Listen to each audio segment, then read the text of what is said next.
people are talking, such as us, then it's like it because doesn't it actually physically have to be sourced from more than one location to create it? I know nothing about how holograms actually work, but it just I struck me.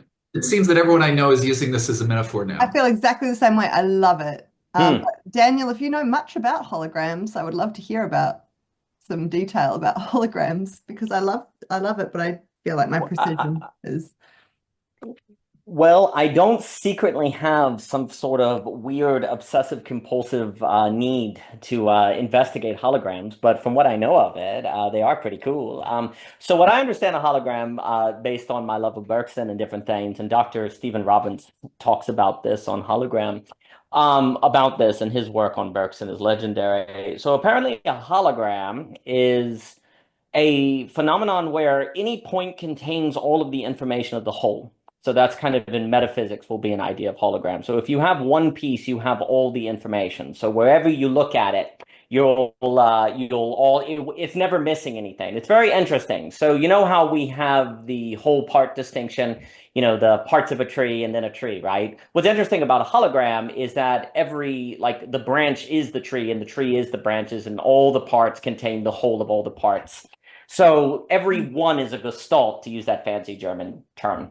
Now, hologram I think, is growing in prominence because there's good reason to think that the universe probably has some sort of holographic principle to it. It's the only way you overcome a lot of these paradoxes and contradictions, like, the ship of Theseus or am I mind body dualism, all these different things, right? Well, if you can say, well, everything is that of which contains all of the information of the whole and all of its parts at the same time, well, then these distinctions kind of go away, right? There are no wholes and parts. There are things that are always participating in a whole, and every whole consists of a bunch of units that all are right.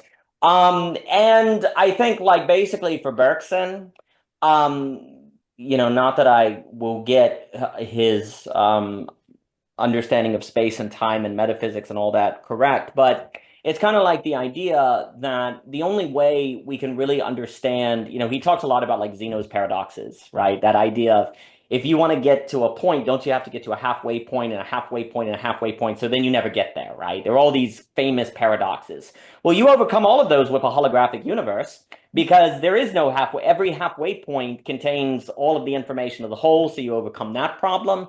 You also have the idea of where is the past? So time, like you have past, present, future. And I'm not, there's also the hologram at the arcades that, we did with Laser Challenge. So that's another form of hologram. But then this Bergson version of hologram is interesting. So you also have this problem of, past, present, future. So where is time? Like, where is the past? Where is the future, right? There's always that kind of weird idea that does the past exist right now, right? Well, in one way we say no, but in another way that seems silly to say the past doesn't exist, right? Well, Bergson would be like, well, every moment of time. So the past is in the present, and the present actually is in the past.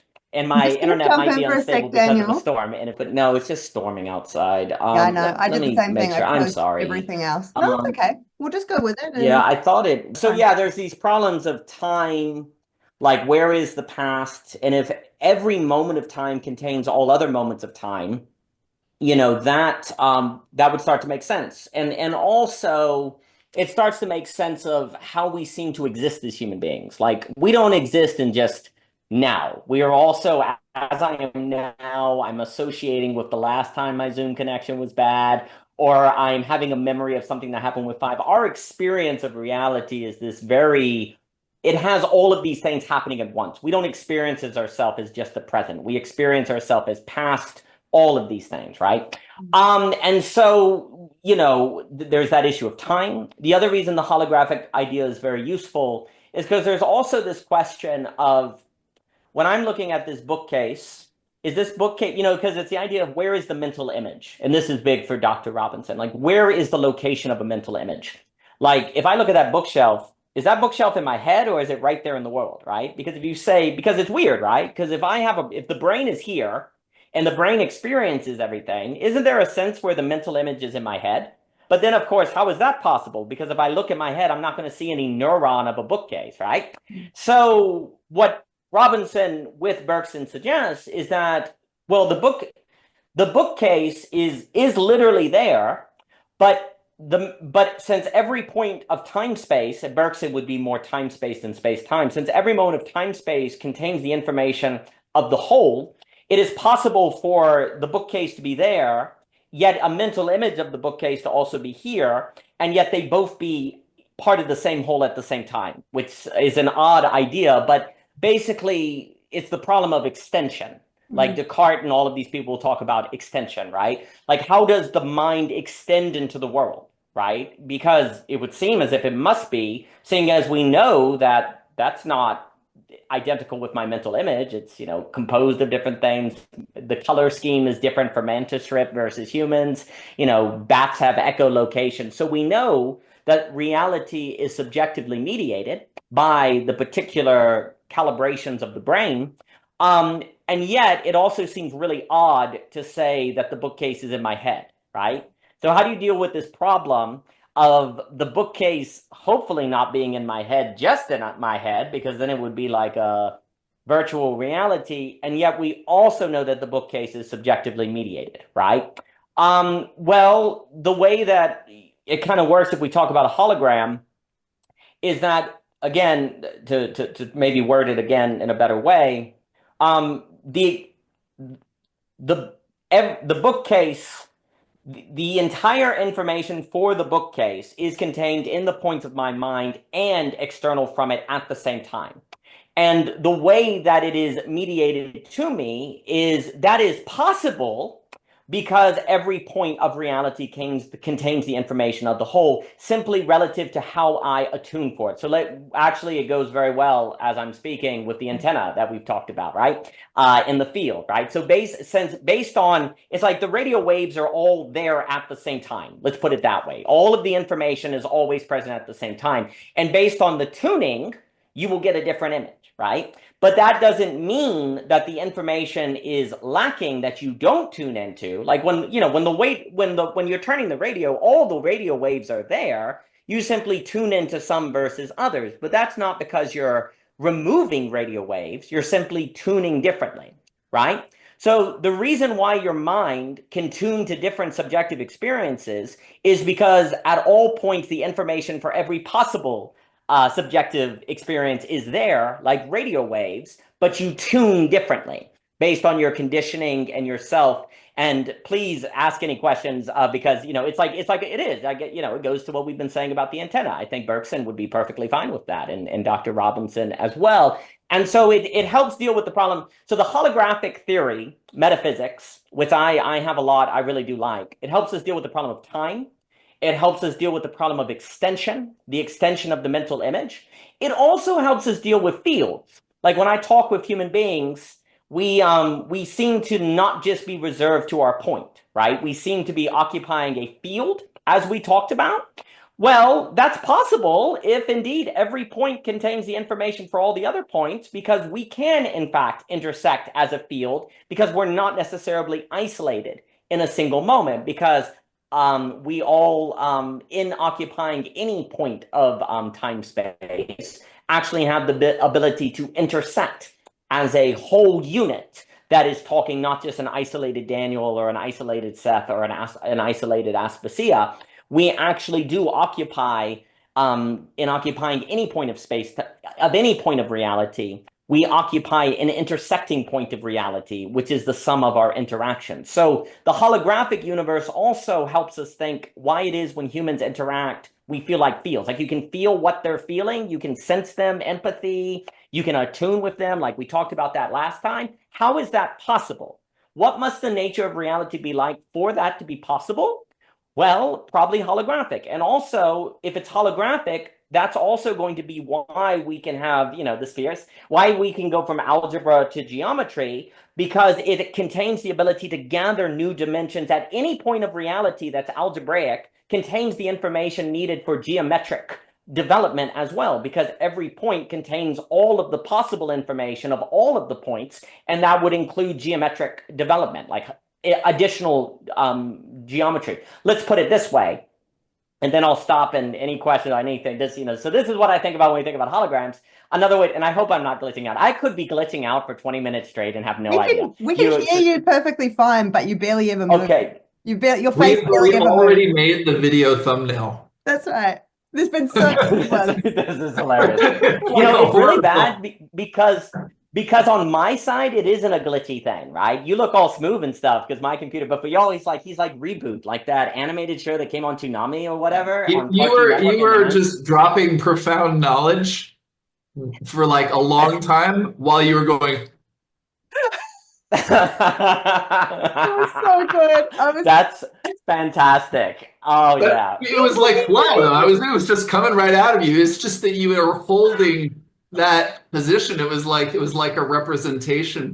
I don't know how you made the hologram actually do that. It was perfect. And look, now you're working again. There's some sort of alignment here. Like it was. I unfroze him. Every moment. Oh, I see. You unfroze see the field extended. Oh, it's perfect. Every point contains all the information. That's delightful. You're back to normal now. Yes, and back to normal. That's really funny. It's perfect. See, we just it's perfect because holographic through. Yeah. Oh. That's really funny. The last way I'd put it, in a holographic universe, any point contains the whole. So first dimension. Let's say some people in string theory, which I don't follow, but they talk about like first, second, third, fourth, up to 11 dimensions possibly. A holographic universe would mean any point of even the first dimension would contain the 11th dimension. Like every point of any dimension actually entails the information needed for all the other points. It's just that one's directionality is such where you do not realize it. So a point would contain a line would contain a plane would contain a sphere, like everything would contain everything. So that's what's very interesting about a holographic theory, which seems to frankly be what reality is more like. Like it seems more holographic than halfway points to halfway points in the Xenos say. It seems more like fields than it is stagnant things, et cetera, so forth. So, this is what comes to mind when I think the hologram. And again, it just takes me to Burkson. What was interesting about that is I was thinking, okay, I'm never going to go check any of this, try to verify any of this, right? Because it's just probably not the first book I'd pick up off the shelf. But also in terms of, the kind of stuff I do around movement, well, it would be logical, go study anatomy and do, but present moment experience is always just phenomenology. And what I notice is when Daniel's explaining all that, what I'm really doing is testing if his words feel like what I'm experiencing. And like the more you talk about it, like you said, the theorists can argue, but really when it comes down to it, if I read the book that you're referring to and I just go, yeah, this is how it feels, that's helpful. It actually helps tune my frequency a little bit more. I think a lot of what we're doing in this day and age, whether we're, trying to prepare a birthday party at Sam's Club or we're trying to describe a hologram, it's like we're often working off a theory, except when I think we become really present, if we still use philosophical language, then we just go phenomenological, right? And then maybe, the car breaks down on the side of the road and then we reference theory for a minute, but then even just for a minute, and then we're like dealing, again. But I like what you're talking about also for, I couldn't have said any of what you just explained about holograms, but something that's similar, and I'm just thinking in terms of metaphorically, is like a constellation, right? So there's 1,000 stars, but where would be the one point in the middle of them, right? And then if it was only 100 stars, it'd be a point, but there's something like the more stars that you put, the more specificity you put on that point. And so it strikes me that like in my present moment phenomenology, I might have a theory in my head. I might be, if English wasn't my first language, I'd be struggling a little bit more right now. I have my body. I have, whether whether I fed myself today or not, all of those things, and that's like a constellation of me. But then there's three of us, and we're trying to constellate. And so if we were to actually find, what Vervaeke would call dialogos in this conversation, that would be another way to think about authentic resonance, like a collective authentic resonance. And it's not necessarily because,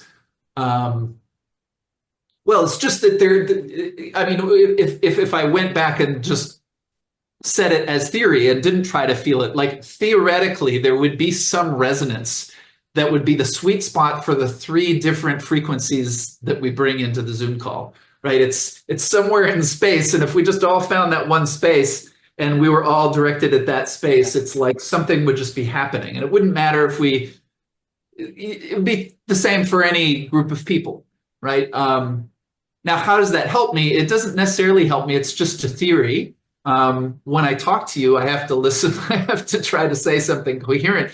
But it's like, I could almost imagine that's what I'm doing as I'm just here, following the course of what people are saying and sharing what comes up. So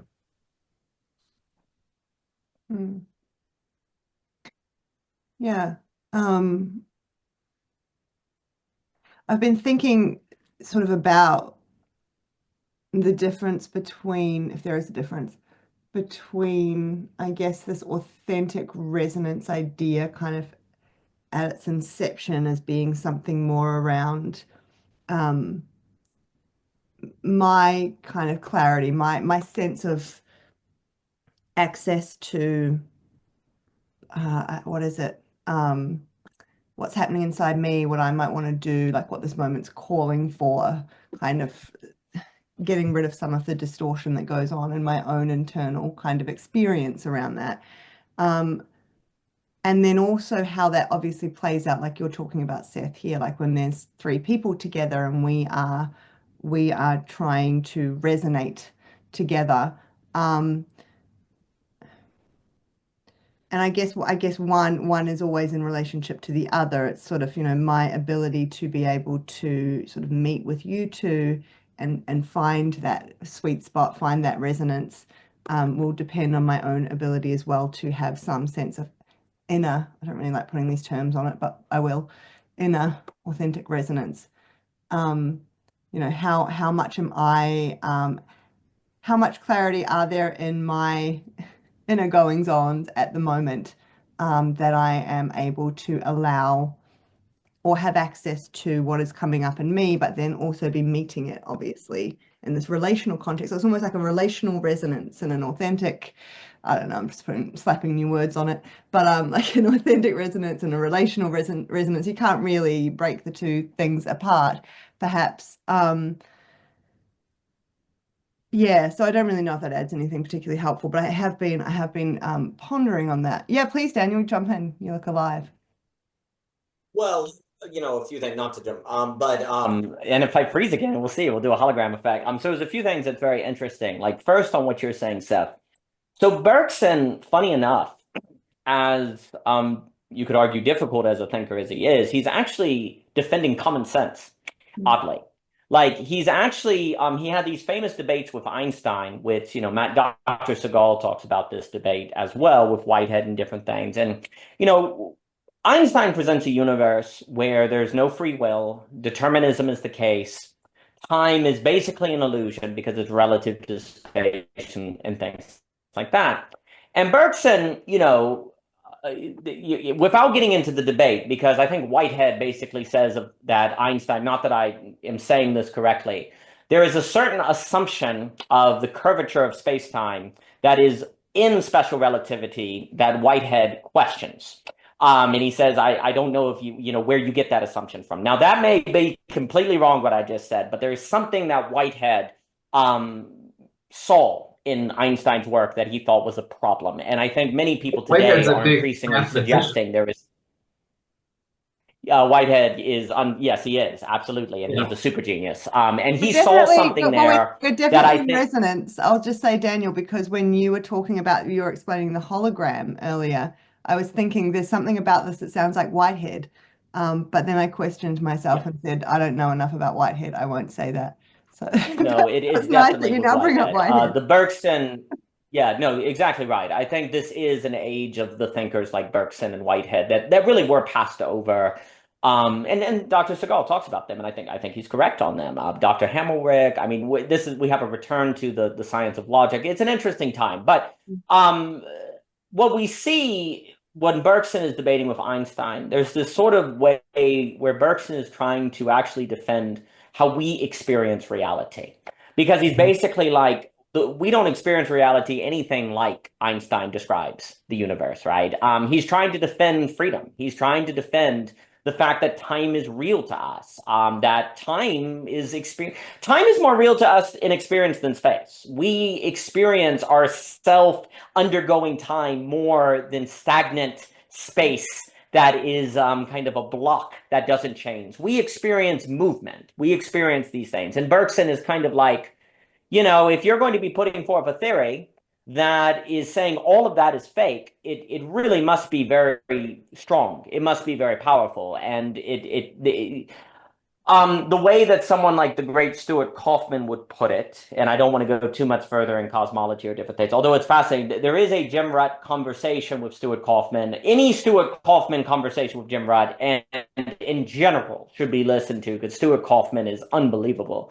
But basically, as I understand it, Stuart Kaufman wants to say that special relativity is a description within locality, but we cannot assume locality is fundamental because non-locality could be fundamental. Now, what that means is non-locality is basically quantum entanglement, where you have a particle move on the other side of the universe and it also moves. So the idea of locality means within the speed of light. Okay, so within the speed of light special relativity seems to work great. Okay, it's useful, right? Just like we always have to remember, Einstein, in a sense, overturned Newton, but we still mostly use Newton. This doesn't mean Newton is wrong or not useful. In fact, most of our work is still basically just Newton. It's that it doesn't describe everything, right? Well, likewise, that's probably the case with Einstein. It describes a lot of things within locality, but it doesn't describe necessarily everything that exists. And you see, honestly, what Kaufman points out, I'll just make this example and then bring it back to the holographic universe. Like right now, we're probably seeing a paradigm shift occurring in cosmology because there's too many anomalies that cannot be explained by the models that are presented. So here's one example. There are these things called impossible universes now, which are universes that are very large, but they're very large on the edge, like far away. They're way too big. Like the further out you go, you should have smaller universes because there's been less time for them to grow. Okay, so the further out into the universe you go, the smaller galaxies should be. Well, guess what? We're going far out into the universe and finding very large galaxies. This doesn't make any sense. This should not occur. And then there's obviously things like quantum entanglement and et cetera. So, and of course, dark matter, like the majority, dark matter is a very problematic concept and it has to make up a very huge percentage of everything in the universe. But no one's seen dogma. It's more of a mathematical, hypothetical necessary to make the models work, right? So anyway, someone like Stuart Kaufman comes along and says, okay, well, Einstein might describe within locality, but what if, and I think Stuart Kaufman probably is our best bet at what's going on. What if non-locality is fundamental? What if quantum entanglement is fundamental per se, and locality after non-locality versus so locality is emergent from non-locality versus locality and non-locality exists dualistically or non-locality within locality. So what if entanglement is actually most fundamental versus the speed of light? Well, guess what? Well, if that's the case, what does entanglement sound like? The hologram. Like if you have things that beyond the speed of light are actually relating with one another, quicker than the speed of light. Well, that sounds like every point contains all the information of every other point, and that something can move way over here and have an effect of something way over here, and that everything actually is much more tangled up per se. Which would basically mean that things can relate with one another simultaneous. That's crazy. But that's a holographic universe. And that's also, but you see, here's the funny thing. Isn't that kind of what you experience? You kind of experience reality occurring more simultaneous than anything. You say, well, that's because it's at the speed of light. It's really, really quick. Okay, that's sure. But the felt experience of reality has a certain simultaneousness to it, right? Like when I look at the bookcase, I simultaneously experience it within myself and there at the same time. When I'm having a conversation with y'all, I'm simultaneously myself and y'all at the same time. I'm a point, but also a field. There's a certain bothness that is perpetually occurring in reality. And what's so funny is this for Bergson is a defense of common sense. You say, this doesn't sound like common sense at all. He's like, no, no, no, this is actually common sense. This is what, if you were to ask a child, what is reality like? They will actually more naturally describe it like what we're saying until we come along and say, no, no, no, Einstein found out that time is relative and we're just atoms. And you have, Bergson's basically like, you have to correct the child. Like, think about that. We have to correct people. Our natural experience of reality is more like Seth is saying, and then we educate people out of that. And Bergson's like this, and basically what Bergson is saying, and Whitehead, and I think, and well, Segal and points this out, and we talked about Barfield. Basically, they're all saying, if you go down this path, humans will be miserable. You will ruin human beings if you take them down this path. And hasn't it? I mean, it's not, I think it's pretty easy to say that what people call the meaning crisis kind of follows from block universe determinism. There's no freedom. We're all atomized points. Everyone's talking about reductionism. Bergson baby was like, hey, Whitehead was like, hey, this is not going to go well. They all saw this physical image, this image of physics leading to nihilism in different things, right? So it's really funny because the holographic universe is a defense of common sense. It's so funny. I always find it so interesting is that it's this kind of radically, well, creative is a Whiteheadian word. It's this very fascinating metaphysics and ontology that sounds very, very heady. And in a way, of course, it is very heady. But then what's so funny is at the same time, it actually is very common sense. It is very concrete. But also the best, in my opinion, those tend to be actually the best theories. They have this principle of simultaneousness, where they're both very complex and simple at the same time. A theory that isn't like that, in my opinion, both something radically simple, but a simplicity that can unfold into a great complexity, one should be suspect of. And the reason why is because if the universe is in fact a holographic universe, then a good theory would be one that is analogous to a hologram, meaning it should all be compactable in a single point, a simple non-composite point, and then unfold, right? So a good theory is quote unquote actual, right? Like it actually describes reality, right? Okay, well, if reality is holographic, then a good theory is going to have this interesting, very simple single point, what does the body say, that can then be unfolded into a cosmology, and that cosmology can come back to a point. If not, then it would not match the form of reality as hologram.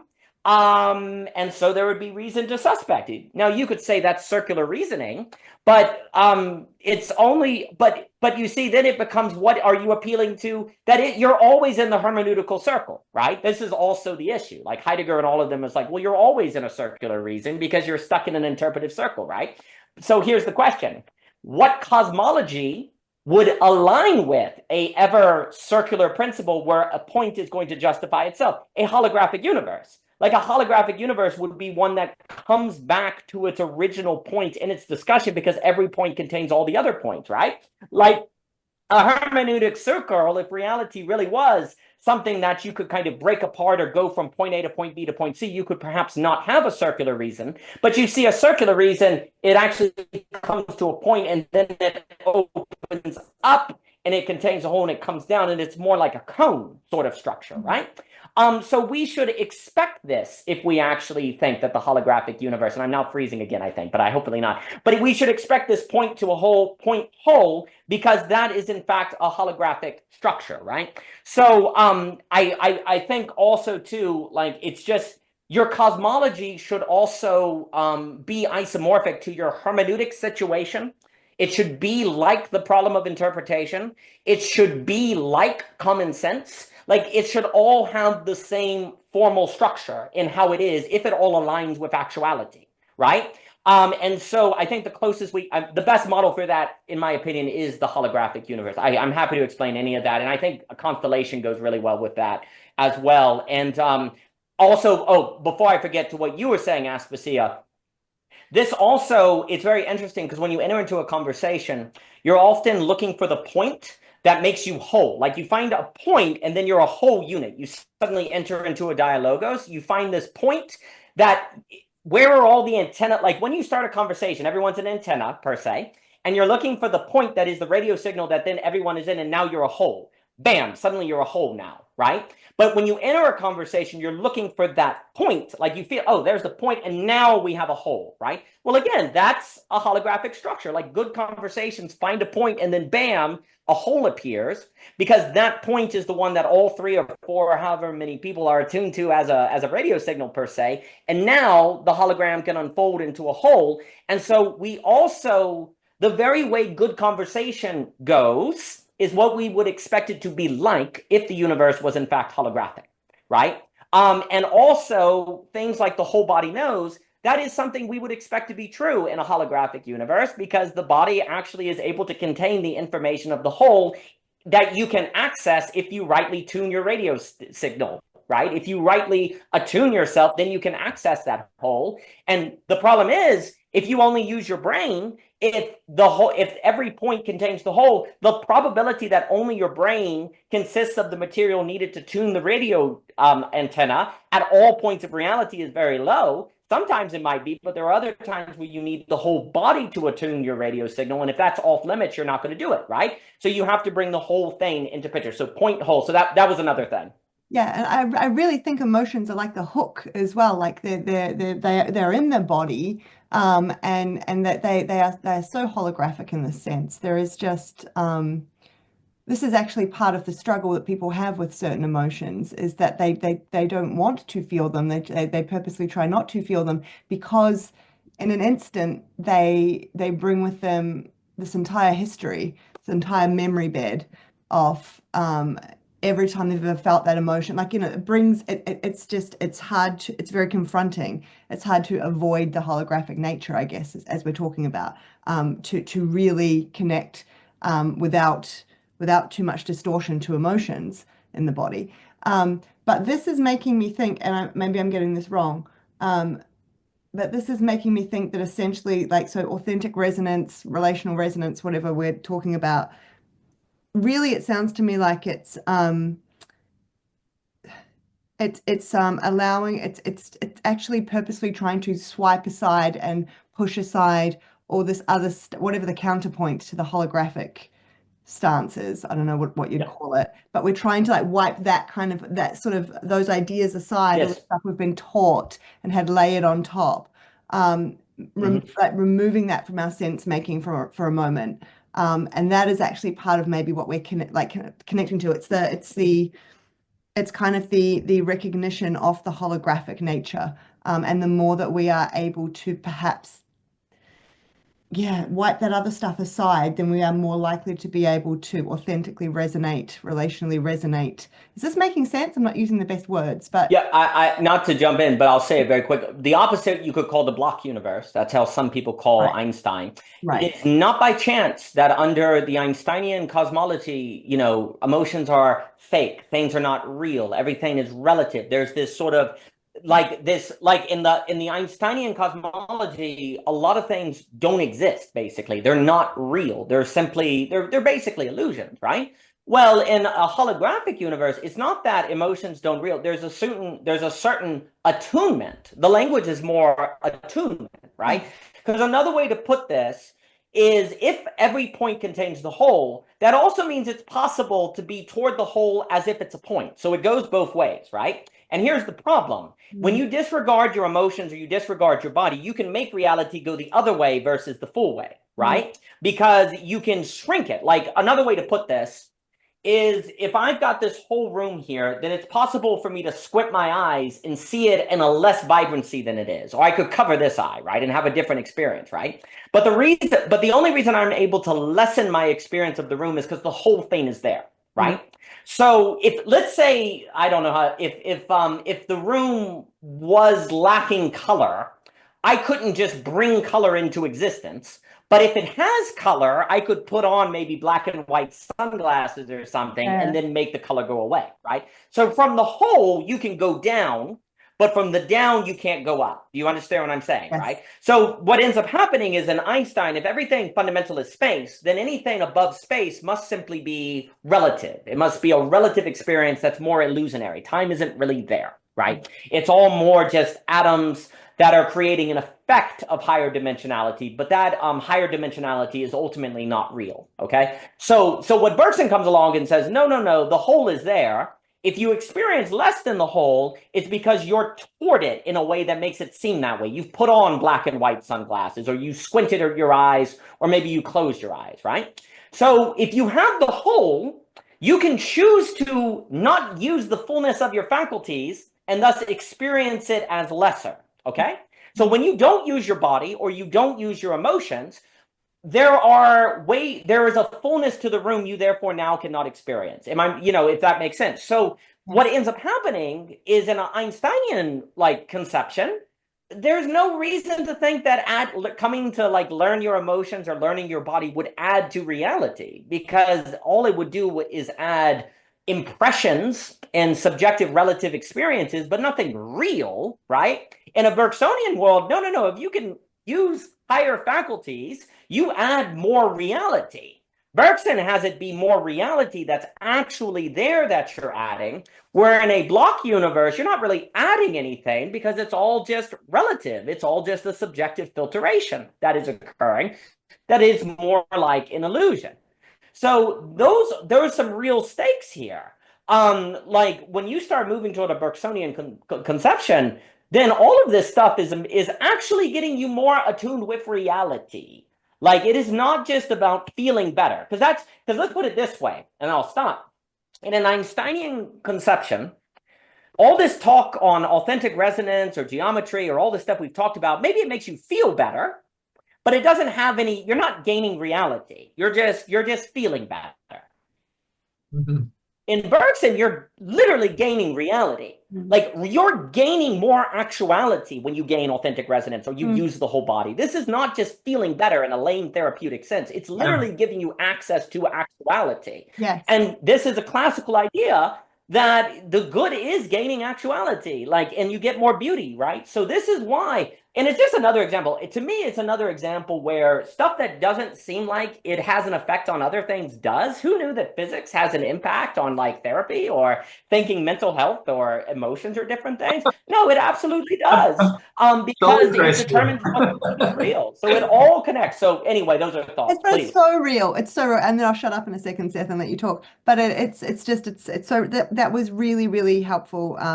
Daniel, you kind of just took my clumsy words and now I understand what I was trying to say much clearer. Thank you. What was I going to say? Oh, the point I just want to throw in though is that I agree with that. But so many people don't want more reality.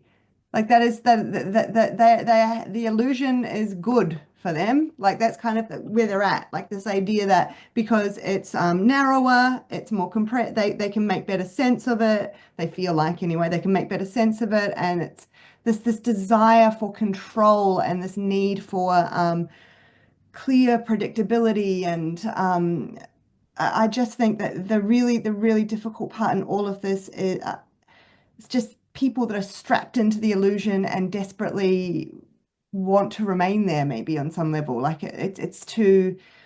You're bringing to mind this movie from a few years ago, Don't Look Up.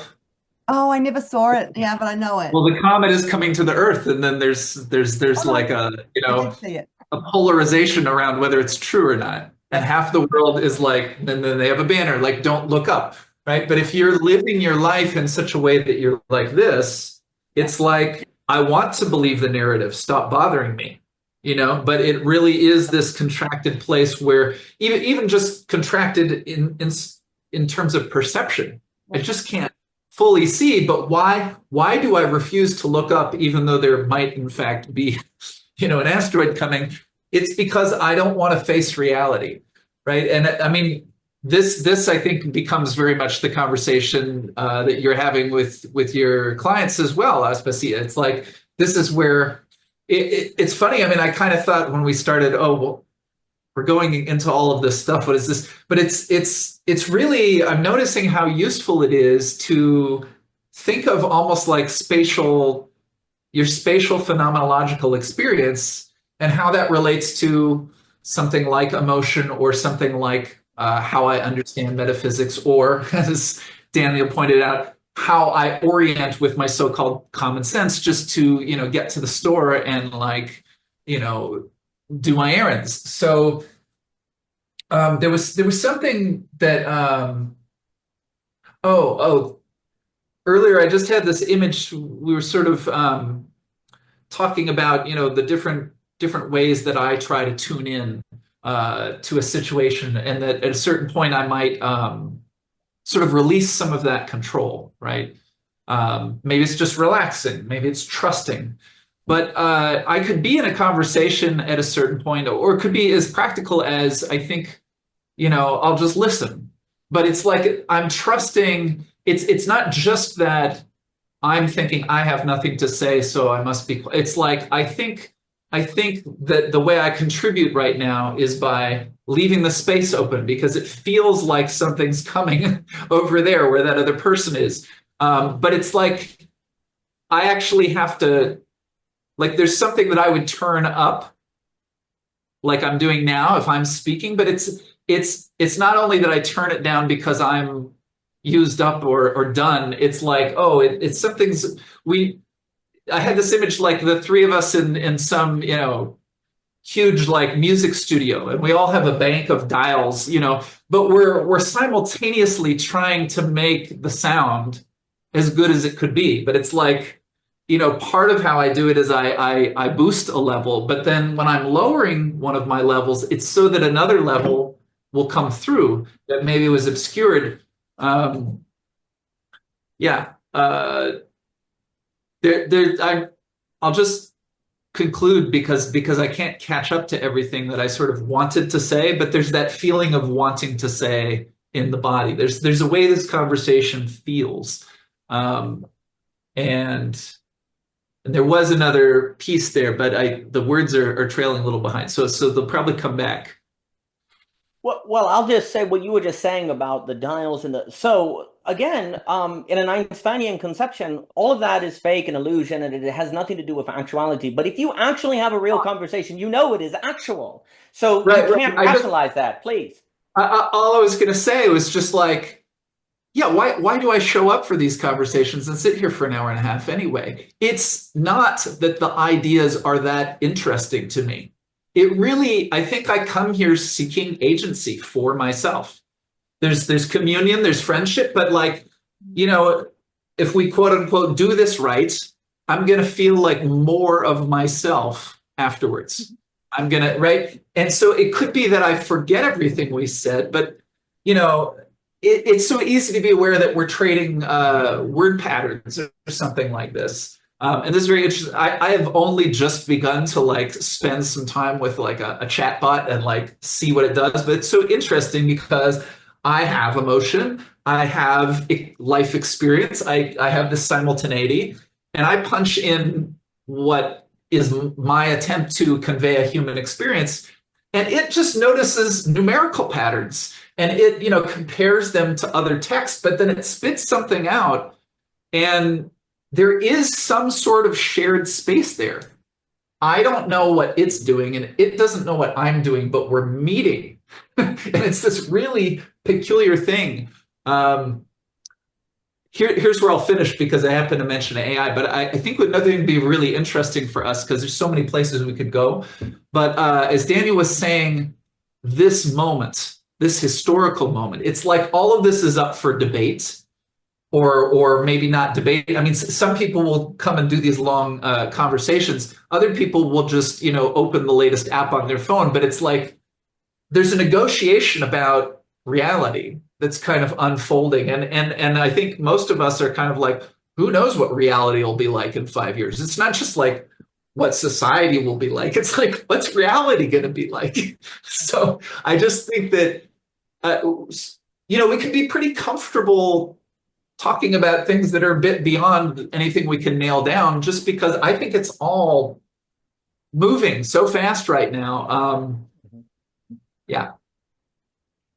Well, I think that's very, very well put. And that what you just described as that gaining of a feeling of agency, again, in an Einsteinian world, there is no agency, there is no freedom. And, so Bergson is like, that goes against common sense. Common sense is that Right. reality is a place where it is possible to gain agency. And Right. also, I think it should not surprise us that it is so these kind of conversations, again, you could argue have been very difficult to coordinate until about, well, 5 or 10 years ago, like a very short period of time, right? So the reason why these kind of conversations, which have a certain character of not knowing what you're going to talk about until you start talking, and you find a point and then something opens up, these become case studies of a holographic universe, right? These kind Yep. of case studies were quite difficult to get until recently, and we're now able more readily to present case studies of human interaction that we can see recorded in like almost scientific experiments. Like, of course, these kind of conversations happened in history, but they weren't recorded, and you had to be there and you had to happen to see them. But now we have lots of case studies, and we are seeing on display a certain mode of human interaction that people describe as gaining agency or having thoughts they never thought about or gaining certain relational fields or different things like that. Well, do we want to say all of that is an illusion? That all of that is fake? Or do we want to take that as evidence of an actuality that then, if we can't figure out these impossible universes, maybe fundamental non-locality is a better model, which then all of this is case studies of, because you're looking for a point, you get attuned to it, and this whole thing opens up, right? Reality seems to contain this potential of being able to find a point that erupts into a whole, and that makes you whole as a unit, and then you get this structure, this geometry happens, right? Mm-hmm. Okay, if that can happen, which we're doing, and people online are doing, then reality must entail the possibility of doing that. And it just seems odd to say that it's an illusion or that it is not real, right? It just seems Yeah. very strange. And And that your sense ability is to gain that agency, well, I was just going to say, your sense please, is Seth. that you were kind of at you were saying before, almost at a tipping point, though, where the anomalies are building up, like behind the dam, like the dam might burst. Yeah. Absolutely. I think we're undergoing we're going to have a paradigm shift, which in Kuhn and Kaufman talks about this, but a paradigm shift occurs when the anomalies become so great in the current zeitgeist, the current dominant theory, that it shatters, right? It's not that very important. It's not that scientists say, oh, look at the evidence and go, yeah, let's change it. No, they tend to have their biases. They hold on to their view as long as possible until the anomalies are so great that it forces an overturn, right? And that's just simply what is starting to happen. Because, you seem to have to entertain things like vertical causation of Dr. Wolfgang Smith. You seem to have to entertain Lee Small and time being real, right? Because otherwise you end up with a multiverse.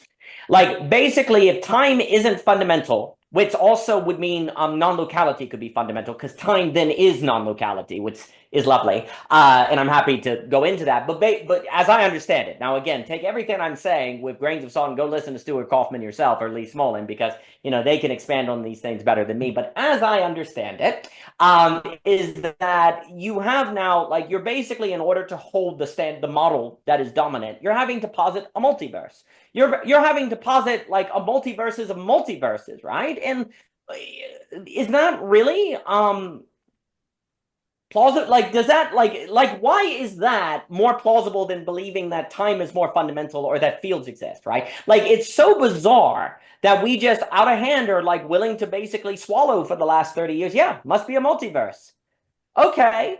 It's just very interesting. Aspasia, please. There's something here about I don't know if this is going to work, but there's something here about the preference seems to be to minimize ourselves and to sort of minimize our not our potential, our power. I'm going to use the word power. I know it's a loaded term. Yes.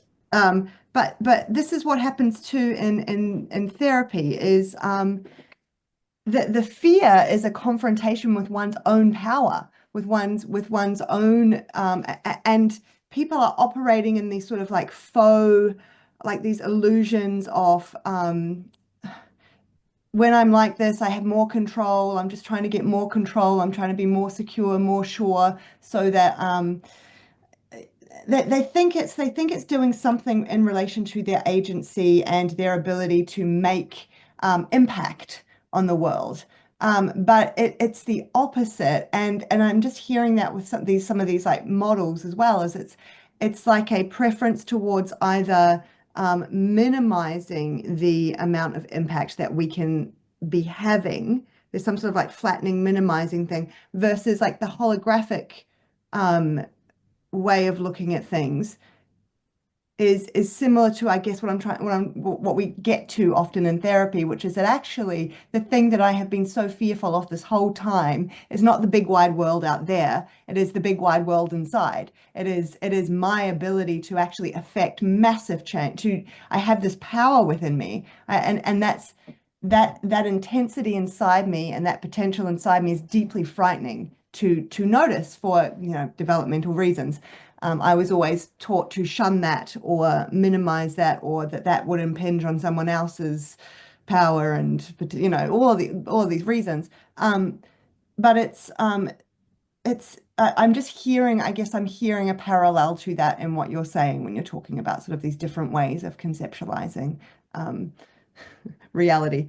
That because my mind keeps going back to, and you were bringing in there, Seth, about confronting, the work obviously around sort of confronting reality with a client, and that's essentially what a lot of this comes down to.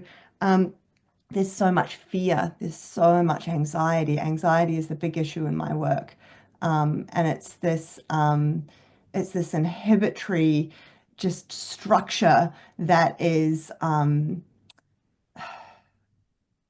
it's so I'm just going back to the word minimizing. It's so minimizing. It's so flattening. It just cuts a person off at their knees, and trying and yet the manner in which they understand what is happening is sort of the flip of that.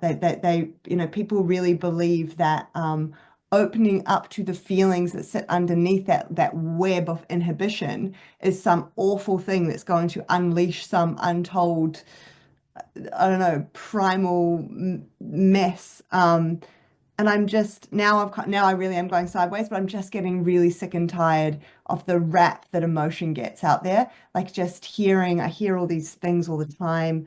What was it like? Oh gosh, it'll come to me later, and I'll jump in when it comes to me. But just these phrases that people use that are just implying that emotions are just silly, and we should be so like we should just be not even connecting to them, trying to understand them, and then sort of bringing online some other faculties, but we should just get rid of them altogether. Like it's just these unnecessary um anyway, and again, to me, Problems. that means the same. Yeah, it means the same thing to me as saying we should just be brains in a jar.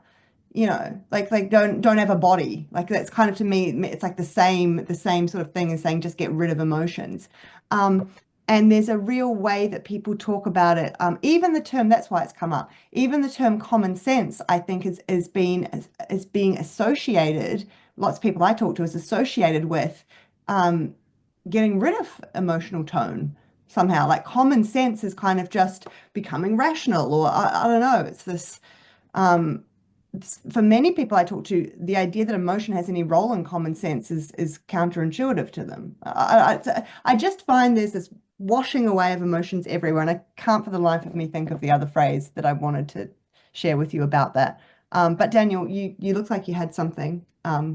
Before I go on, I'll go on, but No, everything you're saying is exactly on it mm, because the issue is so, there's a psychoanalytical question of let us do a psychoanalytical analysis of the person of the scientist who likes the block universe or oh people yeah, who like the block universe, because this is what Cadell's always emphasizing, yeah, like who is the subject interested in the science, right? There is a subject there that the scientist denies. No, it's just the objective science. No, there is a subject who's drenched in desire, emotions, libidinal interests, and all of these other things, who is participating and inseparable from the study, right? And this is a very important factor because when we ask the question, what are the psychoanalytical, or I suppose, benefits of the Einstein block universe? Well, there's no, you said it very well, where you were talking about this idea of fear of one's own power and not wanting more reality. Yeah, Well, in they the get block universe, muted. there is no more reality. Okay. There is no more reality to want. There is only illusion, right? There is no agency, so you have nothing to fear, right? That's right. But so what ends up happening is the block universe frees you of existential tensions. Furthermore, the multiverse, in my opinion, gives you your cake and eat it too, because you get infinite possible experience without any agency. Beautiful. It's a VR headset. I can like play any video game I want. I can have any experience that I want. There's all these, the universe itself is basically a virtual reality machine that you plug into. That agency is not real, because in virtual reality, agency is not real. There are choices that create an appearance of agency, but once you're plugged in, your agency is supersumed by that program. Right? So it all just becomes an appearance of choice, but it's not actually a choice in the sense of a subject. It's just motion between experiences, right? It's just a constant conjunction of experience, right? So what you see, and the reason why this is also very important is because it has also been mentioned, as Seth was saying, that AI, I do see our age as facing what Luber and Alex would call the causer in the story. AI is the causer, where we have to now make a choice between a certain reality we want to go into faced with AI, and I'm happy to expand on this in a moment, where basically we have to choose if we want to pursue a humanity that owns its humanness in the fullness of being human, or one that wants to just have a block universe. Because here's the thing about AI. AI will give you whatever you want. AI will enclose you in whichever reality you want. You want a block universe? AI will enclose you in it. You want a holographic universe? AI will help you. And the problem is, once you choose it, you will be enclosed in it. And so it will remove an ability to see outside of that structure. It will create, like, it's like Lewis says, that hell is locked from the inside, right? So I'm happy to go more into this, but this is a very important time, because the vision of reality of the human being that you have will determine the manner by which you use this tool. And this tool will then function as a feedback loop of that reality to you to make it seem like you were right all along. Right? So better be right. Better choose well what you want to do. The little birdie in the four quartet says that humanity could never handle much reality. We better get better at handling more of it, at least. But there's this idea too of what ends up happening is the block unit. There is a vested interest in the subject of the scientist, the way that the scientific person is, and this is where Cadell's work, or thinking what is the personality of the scientist, a lot of people attracted to those fields are the kind of beings who would benefit from an emphasis on the intellect or the mind, or who would benefit from a certain determinism, right? Because they themselves are stuffed into a field where they're gathering small data. They may never be seen. Like a scientist, a true scientist can be a very thankless work. They're going into the field, gathering small data. No one really appreciates them. They may never be seen. They're gathering all of this information for all these years, really small, and they can feel like a cog in a machine. They can feel as if their personhood is not really acknowledged by the larger consensus, right? They can feel small, right? Well, that kind of aligns with a view of cosmology that puts personhood and subjectivity as small. That seems to align with your experience. That's how you experience things, right? But you also experience that way because you plugged into a system that works by shrinking everything down into little bits of information that has its use. But we said earlier, you can go from the whole to the small. It's really important to go back to the whole. But the problem is, if you never do, because you get trained out of those habits, you get stuck down there, right? And so it would kind of make sense that from people whose lived experience is like that, gathering the small, gathering little bits, that you would get reductionism, or you would get views of reality that have a smaller emphasis on the person and move away from relationship. Because in science, relationships are dangerous. You could get biased. You could get clogged. You want to just stick with the microscope, right? And again, this is a thankless work that it's problematic because it works. It works so well to get you information that's reliable that's the problem. Because here's what's happening. I'll stop.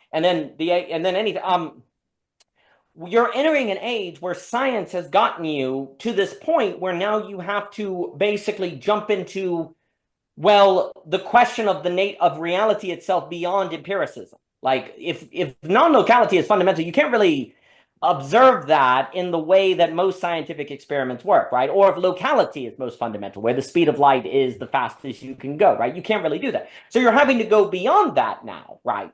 Well, the issue is once you hit that beyond, if your habitus is one of reductionism and shrinking, you're projecting beyond you're projecting beyond your limit to the whole and saying the whole is like your lived experience, which is a block universe, which is a lack of agency, which is reductionist, right? But that's a projection move now, because you're coming up to the limits of empiricism. You're saying, well, what got us to this very successful society is small gathering of information, repeated trials, the scientific method that got us here. Well, why wouldn't we think that doesn't define the whole? But you're projecting beyond as far as you can go. And Burkson is like, hey, if you do that, you're saying there's no agency, there's no freedom, there's no time, and it's all determined.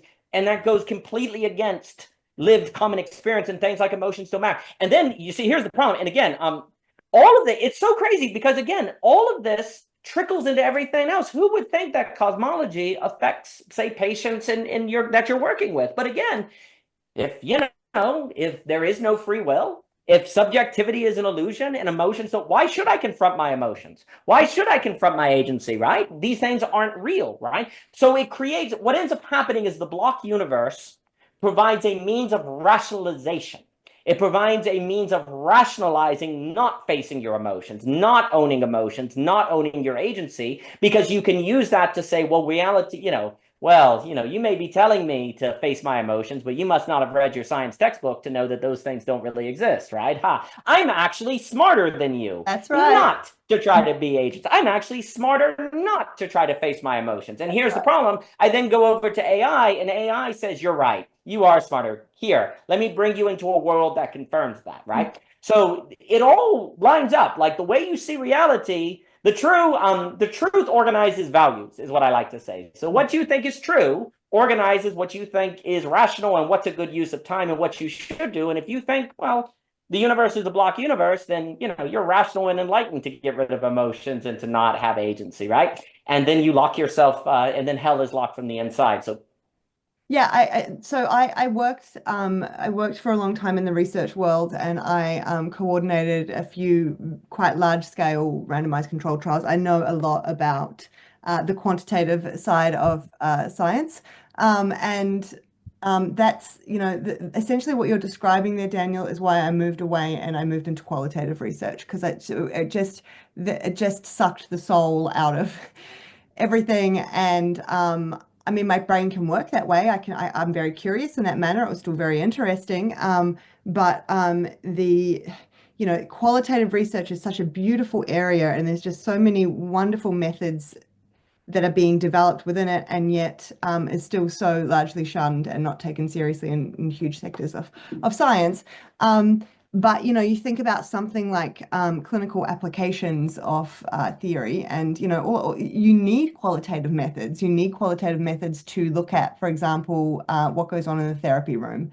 Like if you are just using pre and post quantitative measures, it's pretty dull. It doesn't really illuminate that much. And I think I think the way you phrased that was really clear to me. And there's something about, bringing in that kind of scientific method is really, really helpful, obviously, but we have to acknowledge that means that we've already pinned down some sense of a direction there. Like we've already, and actually qualitative methods are the things at the front end that take into account that we haven't pinned anything down yet. Anyway, no, Seth, please, I've spoken for a while. Please jump in. Well, when Daniel was describing the person who believes in the block universe, part of me kept thinking, yeah, but if everyone around them lives in a block universe, for them to have a sense of resonance, right? And then when I get a high-paying job, that feels like resonance. And then when I get congratulated, my parents are finally proud of me, it confirms something does resonate. Yep. It might be different than what we're describing as authentic resonance, but then maybe that's just our point of view. But then I was also thinking about, Yeah, and let's say that because I believe in the block universe and I've rejected emotions, it's so interesting because I'd never associated Einstein with dismissing the emotions. So that's just news to me, but it makes sense. But let's say if I discount emotions, it means that I try to ignore my emotions. I do not study my emotions. I have emotions, but I try to. So, how am I going to figure out anything? How am I going to be secure? Well, if you show me statistics, now I feel secure, right? So, it's like I really am tuning to something that we could say is, I don't know if we work here to say it's like it's digital versus something that's more like, I don't know, I'm imagining, Analog.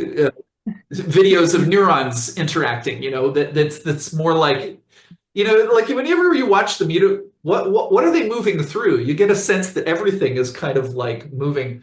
Um, but let's say that I believe in the block universe, and then I grow up in the age of AI and everything is changing. There would come a moment that even if the world really does change and there's nothing I can do to stop it, I'm going to have to start tuning to a different frequency because I can probably still hear, feel, touch, taste the frequency that got me this high paying job, the frequency that got me, a bunch of cool things to put on my resume.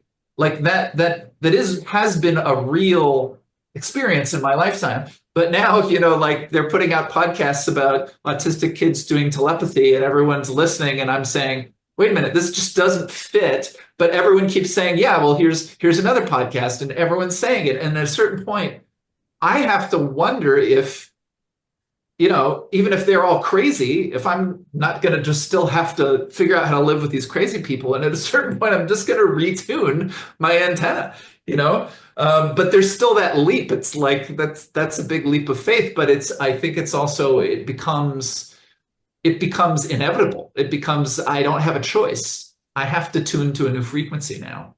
I do think potentially the difference is that, especially if you think about developmentally, that from a young age, if we're learning to tune to the anxiety of our parents or our caregivers, and Mhm. then subsequently kids at school. It's the weather. Yeah. And it is, and I think actually it's the be remaining tuned to anxiety almost like it's a an electric shock, and the minute there's like a little and get away, like respond, like the signal that the anxiety is giving you is helpful. Now it's only really helpful if a car is really coming at you, or but anxiety now is the signal in relationships, I think, that kids are attuning to, and then most parents haven't done therapy and worked through their stuff, and so they're also, and it's just a hard time, and it's bringing up all the stuff from your own childhood unconsciously. And so that's the intergenerational trauma piece, is that I think we're learning to attune to anxiety. And if I think about, it's a massive generalization, but let's just do it anyway. If I think about something like the resonance you're talking about, if someone gets a really high paying job and their parents are like patting them on the back and everyone's proud of them, to me, that's again someone who is responding to, oh, they're not anxious. That feels good. Like, my parents heard I got this job and in their mind, I'm secure now and I make them look good as parents or whatever. So, oh, they're not anxious. It's that. I think it's the very subtle unconscious signals that the person is anxious around me that shocks me back into the position I'm meant to be in. And that is kind of the tuning, I guess. That might be the tuning, as opposed to understanding that anxiety is very different to emotions. And actually, when you're tuned to your anxiety, you are not paying attention to your emotions underneath. And you're probably not paying much attention to your body outside of some level of anxiety, maybe. Um, and actually retuning to that, I call it deeper, but retuning to the emotional level and trying to not take seriously lots of that noise of the anxiety, being able to hear through it, push through it, see it as a problem or see it as a shock that doesn't really hurt, however we want to talk about it. That is the thing that helps us to get something more like an authentic resonance. That is the retuning. But we have to, you're right. I mean, this relies on obviously the people around us, but then there's also the extra layer that when this is really cemented in place, because we had, depending on the intensity of our childhood and how much we had to be attuned only to making sure anxiety is kept at bay, and not paying attention to any other signals seriously, this gets very crystallized. And it's a very, even though we might understand theoretically, oh, that might be what's happening for me, to actually be able to make that change can be quite difficult. So I think that piece matters too. And so maybe there is something though about as the tide, oh God, I'm going to get this wrong, as the tide increases, I don't know, as people around, I I don't get know it what I'm wrong saying, too. something about a tide, as there's a tide, as stuff is changing around us, lovely language, then maybe that sort of, it helps a person who has more of a crystallized kind of defensive structure, to break through it a little more. But it does, I mean, my experience, obviously I sit in a therapy room one-on-one with people, so I'm very biased towards that model. But obviously my experience there is that for many people, it does require a very kind of emotionally intimate relationship to really Mm. allow that to finally break down. Now, that doesn't have to be talk therapy. It may be, body work or whatever, but Yeah, I want to say that you're not biased. I want to say that, like, you're talking about being in the clinic with the patient, and Daniel's referring to Bergson and Einstein, and I'm making shit up, but we're all actually referring to the same thing. There's, I almost feel like there's an assumption when you begin to speak about the therapy room that it will be relevant to what Daniel said about Bergson. You don't check first. yeah, It's just because what he says about Bergson takes you back to the therapy room. And yeah. then when you say something, I think about, the classes I teach and why I do things this way and not that way. And it all just, There's the hologram at work. Yeah. yeah, Yeah. yeah, yeah. Mm. Yeah, it's like just pulls the same, spring or something. I don't know. It's and it's an amazing feeling, I think, that Well, point it's of like it resonance. takes us this much conversation to have the collective courage to say it out loud because, like, we're aware that some, block universe person would call this woo or whatever, but there is a little contraction because my parents might not pat me on the back if I talk this way. Like, you can actually feel that. Yes. And then what you have to do is keep saying those crazy things or those things that I was told was crazy and just ignore, the noise until I think, oh, it doesn't seem crazy because it seems to increase my agency. But then I have to form a new belief about how my body works, actually. Right, because I love this idea that you said it and I just added a word, but when you were speaking, it's like if I'm a child and I'm looking up at the gods, the weather is literally their emotions. Yes. That's the weather. Yeah. Yes. And then, move out of the house and suddenly like, oh, there's other weather patterns possible. Yeah.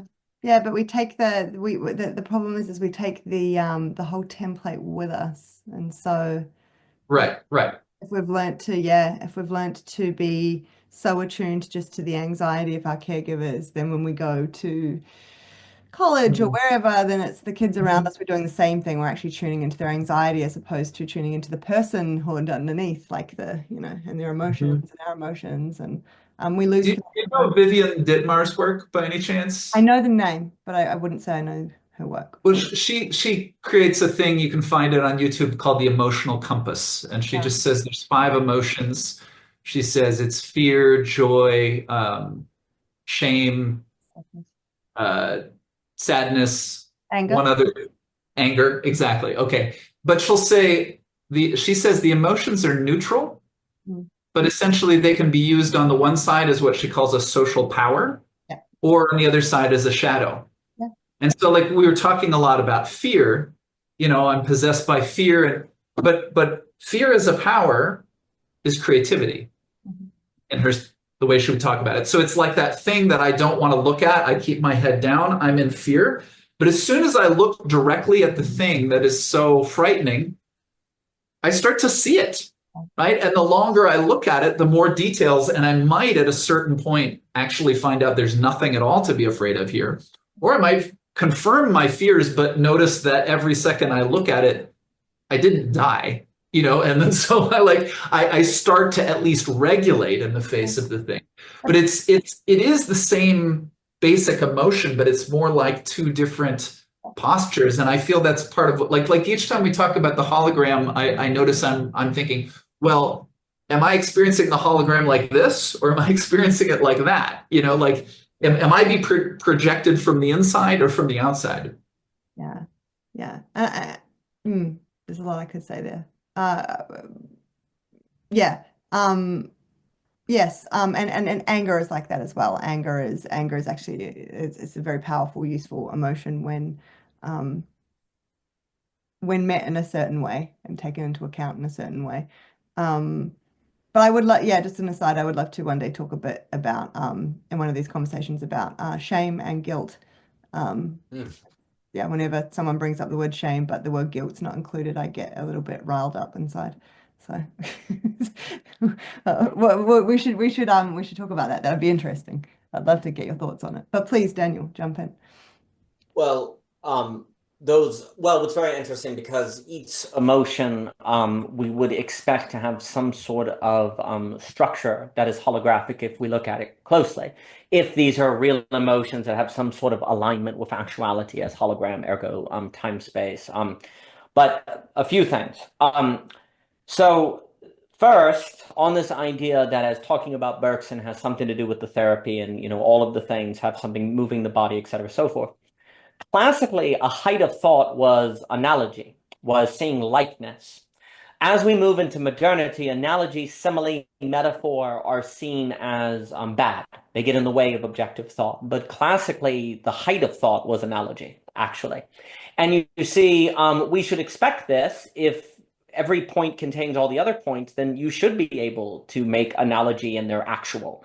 Actually, analogy is going to be one of your most useful ways to get at a holographic universe because you're seeing how one point over here is like a point over there. Oh, that's because every point contains the information of all the other points. And analogy is the very possibility of metaphor and likeness and analogy working. How is it analogy makes sense?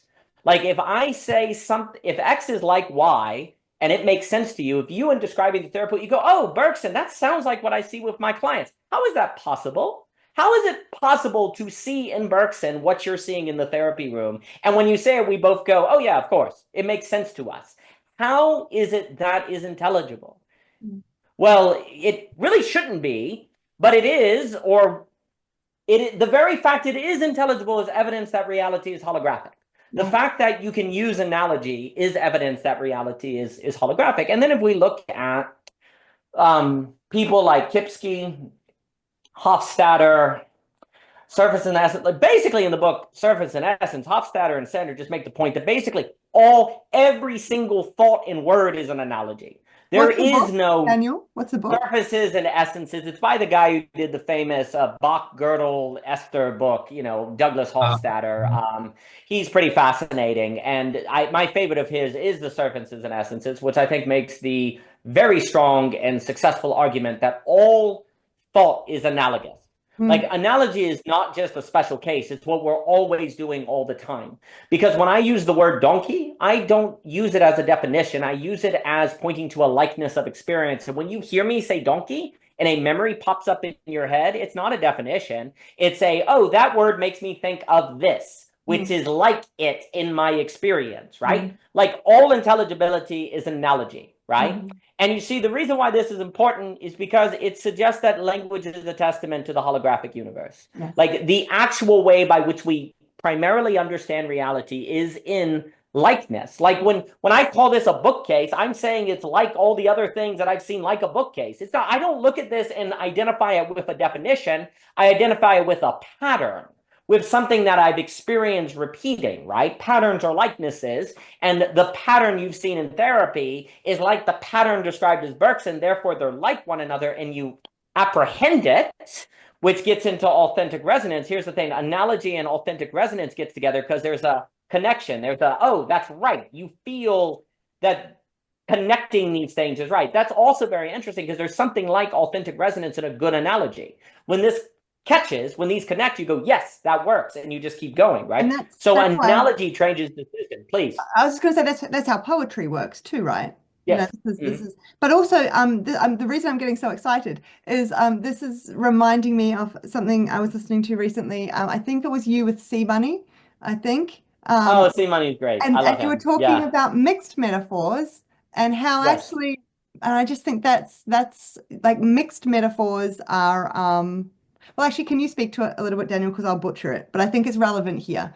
The power of a mixed metaphor in particular, and how he was apologizing, saying, "Oh, I'm so sorry, I'm using mixed metaphors now. You know, I've been schooled into not you don't mix metaphors," and I could so relate, right? Like, and this is exactly what we're talking about, kind of like this one way that we are being taught to be and to think and to act versus the way you described why a mixed metaphor is actually so wonderful because it speaks to the complexity, or you speak to it because I'll butcher it, Daniel.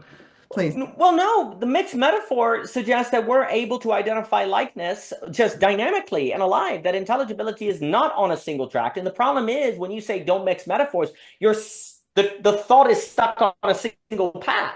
It has to go this way, right? Well, that could be leading you to an AI singularity apocalypse or a single trajectory. Like a good conversation is able to, if like another way to put it, we were saying it in the context of the Bible, if I say God is king and lamb and shepherd and flower and all of these things, you say, oh, you're mixing up. Actually, that unveils more dimensions of God, where if I only called him a lion, then I'm actually at risk of idolatry, actually, Yes, because I you can lock it over in. identify God. Yes. Yeah, I lock it in. So here's the problem. Like if you only use one, mixing metaphor fights idolatry and algebra. Mixed metaphor moves you toward geometry. Now you can mix metaphor in a manner that is not well done, where it's too random, it's too much noise to follow the mixed metaphor. But there's also an art of mixed metaphor that many great artists can actually do, like a Hart Crane or different things, that actually leads you to higher geometry. And you see, if you're told that mixed metaphor is wrong, then poetic devices keep you in algebra, ironically, and are actually more likely to keep a conversation from getting dynamic. And really, honestly, the very knee-jerk against mixed metaphor is, in my opinion, the same knee-jerk against comparing therapy and Bergson. Those don't have anything to do with one another. Like physics has nothing to do with psychology. Psychology has nothing to do with poetry. That's sort of domain blindness or keeping things in a single domain. It's like don't mix fields equals don't mix metaphor. Well, if you're mixing unveils the power of human, like true human apprehension and thought in fullness beyond being a brain on a stick is found in the mixture. The fact that a human can find something intelligible in mixture means that humans are able to do a way of thinking that is much fuller and more complex. Because when we talk about the whole body things or emotions in mind, what do we talk? We're talking about a great mixture. Humans are these great mixtures of all of these things that nevertheless create a harmony. Like a symphony orchestra is a mixture of instruments that creates music. So mixture and random are not the thing. The problem is basically what people are saying is a mixed metaphor is mixed and random or similes. They're saying that's random, Yes. that it has nothing to do with one another. No, no, no. Mixed and random are not similes. Mixture is actually the necessary precondition for greater complexity, Beethoven's ninth, higher harmony in a fuller human being, right? Mixedness is precisely what makes there be the possibility of emergence into geometry. If things don't mix, then they can't emerge, right? So what ends up happening is we're using mixed and random and noise as similes, which then has us reduce our thinking to a single track. We're then stuck in a Kafka hallway, and we can't, but then we don't want agency. So we don't mind being in a Kafka hallway. We don't mind not having reality. So then we become comfortable not mixing metaphor. And this gets into the next part of this, to what Seth was saying. All of this has sociological implications. Because then if I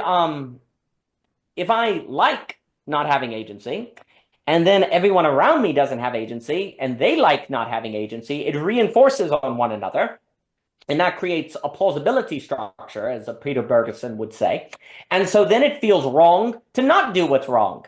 And this is where we get into a lot of trouble, because I would So in my opinion, what you're describing, Seth, on this idea of if my neighbor has a block universe and I all have a block universe, a term I like to use in sociology, and this gets into my obsessions and belonging again, are things like the thoughtlessness, which is sociological givenness. It's just given that we exist in a block universe, right? And Right. your comfort comes from the givenness. So what's very interesting now is, in my opinion, basically to save the human, we have to fight for these very fine nuances between givenness and authentic resonance, for example, which experientially are similar, but one is on the other, authentic resonance, I would say, is on the other side of anxiety, where sociological giveness stays on this side of anxiety. Yes. It's kind of like they talk about simplicity. Maybe it was Judge Hand or something. I can't recall who said, or maybe it was Emerson he's like, for the simplicity on this side of complexity, I'd give you nothing. But for the simplicity on the other side of complexity, I'd give you everything, right? So it's like Hume's philosophical return, all of these different things. So the issue is that when you have sociological givens, you get this kind of fittedness. I'm fit. I'm in the pattern of what is acceptable, right? When you leave that pattern, not to get too much into the great, magnificent Donald Livingston's work on Hume, but basically we can say this. You had for most of history givenness, and you found yourself in being fitted with the sociological givenness, which is what your neighbor was doing. Then you had a movement of modernity where people question these things, and you started to see it as given, and you gained individual autonomy by freeing yourself from that. So you're born in a society where everyone's Christian, for example. You find your stability in fitting in with that, but then you learn that Christianity might be false, and you rise above the givenness. When you rise above the givenness, you experience two things typically. Melancholia, a great sadness because you see all of that as lost, or a sort of revenge, a certain sort of, they tricked me, I will get back at them. Do you get a philosophical vengeance or a philosophical melancholia, is how Livingston puts it in the Humean concept. Basically, you could say the world is right now, and I think this is generally true, the world can be described as the majority of people are caught either between the traditional givenness or the philosophical melancholia versus the philosophical rage. And those three forces are the dominant movements on planet Earth right now. But there's another way, which Hume would talk as a return to common life, or where you return to a community and realign with fittedness, but you do it in autonomy. You develop autonomy and you develop personhood, and you choose to submit yourself back to the common life. But this is very difficult because you've left it, you've seen it could be wrong, you know it's not perfect, and yet you nevertheless re-enter it. And you choose to let it have an authority over you and to align with it, right? That for him is the return to common life. That could be, basically that is for me what we're having to do now, is this return to a certain community through agency, not in the lack of agency, with emotion, not from the lack of emotion, which is choosing fittedness versus being born in fittedness. But that means there has to be a choice you're comfortable with, ergo something like authentic resonance. And then all this will lead us to AI, but I'll stop in a moment. Basically, though, the likelihood of people taking this third step, the return, is how I just called it in Belonging Again or throughout OG Rose. And the return has an RE in parentheses because the return is never just the return. You're different in the coming back. There's always an excess to the repetition. Something is different in it. This return is much easier for people to rationalize not making if their cosmology is a block universe. Because if there's a block universe, you can have fittedness. You're just born on a trajectory and you're determined and you're following that. So that's your traditional. You can have the melancholia, which is we're just cogs in a machine, nothing matters, who cares? And then you can have the rage, which is, well, if it's determined that I'm burning it all down like Ivan Garmosa, I don't care anyway. Like there's a rage. Why not have this certain sort of get back at the universe for throwing you into this determinist machine, and you can have this sort of rage into the dying of the light or different things, right? So those three emotions, the traditional fittedness, the melancholia, and the rage, if you give me those things, or vindictiveness, or now the other side is the Dostoevsky antagonist who's going to create the sociological design that deterministically leads to utopia. Because that's the other thing you can get with a block universe. Oh, if the universe is just programmed, then can we create the central planning program that will deterministically lead to utopia? That's another side of this, but that tends to come from the vindictive philosopher because they feel a certain resentment. The word is resentment. I kept saying vindictive, but it's philosophical resentment. Resentment tends to lead to systems building in a deterministic way. Those three forces tend to be, they perfectly emerge with a block universe conception. The return is much harder to get to from a block universe, but becomes much more something that you see as necessary in a hologram, in a time space, right? Because you see the need to return to a point, a clear point from which the whole can be participated in and can emerge from, right? So cosmology, in my opinion, cosmology is just a study of the cosmos, the universe, physics, all that different stuff. So cosmology as block universe, and then I'll stop here, is much more likely to keep us in traditional fittedness, melancholia, resentment, or central, designing the perfect world, or just handing it all over to AI. Because if it's all about programming, then give it to AI that can do the ultimate program, right? Let it do everything for us. Whereas a Bergsonian holographic universe, we see lends itself in the direction of we have to bring it all, agency, emotion, and return to the common life. We need all of the pieces brought together into a whole that we commit to as a full human being, and that becomes participation in the creative unfolding that we generate in our authentic resonance and in our higher geometry, to allude to other things. I will pause there, but what you're getting at is the sociological factors. And well, let's also just put it this way. The more you talk about the holographic universe, you say, yes, I get it. And the more you hear conversations online, you go, yes, what are you doing? You're creating a new plausibility structure. You're making it plausible that the holographic universe is real because people are talking about it. You're going through it. So it becomes plausible to you. So what we're also doing online is we're building a new sociological plausibility. Whereas for most of history, it was not online. It was with your immediate geography and government and whatever infrastructure they built and whatever school you had. You had very little agency in the plausibility structure you found yourself born in and what you found yourself absorbing.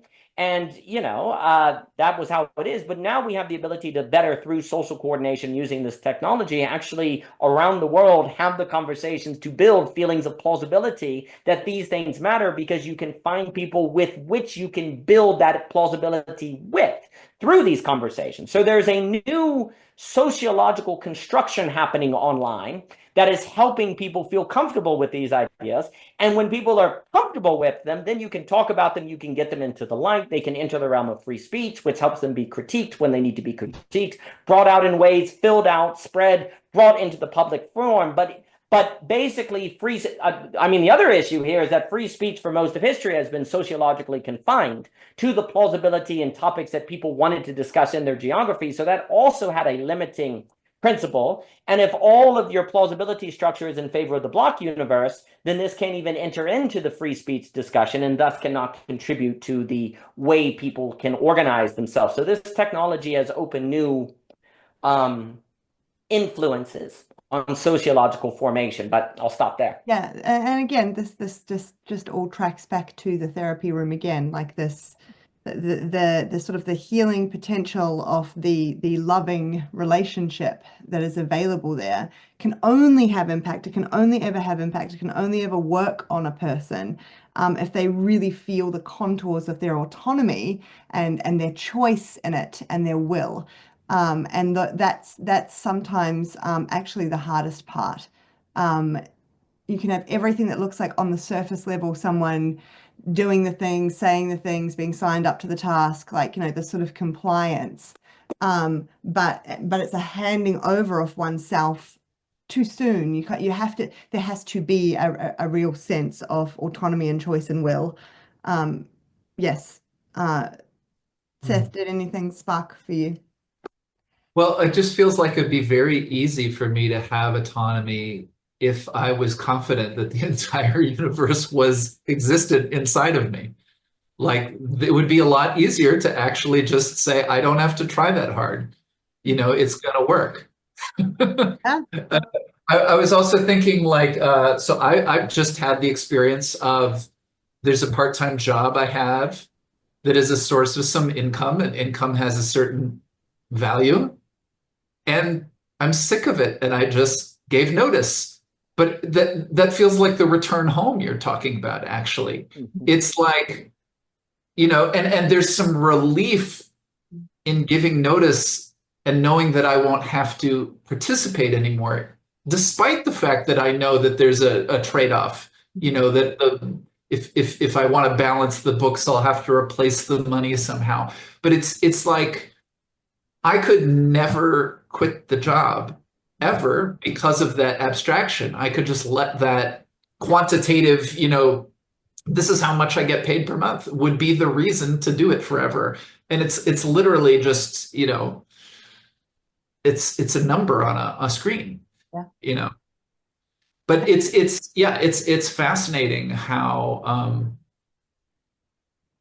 it feels like when we sit here and talk about it, it feels like there's all kinds of optionality. You could do this or you could do that, but we live whole lifetimes without even seeing the optionality of it. But yeah, it feels like everything's up for grabs right now. And I mean, I suppose the very hopeful thing would be at a certain point, you don't need billions of dollars. You just need total confidence to interact with the hologram as if you have that autonomy.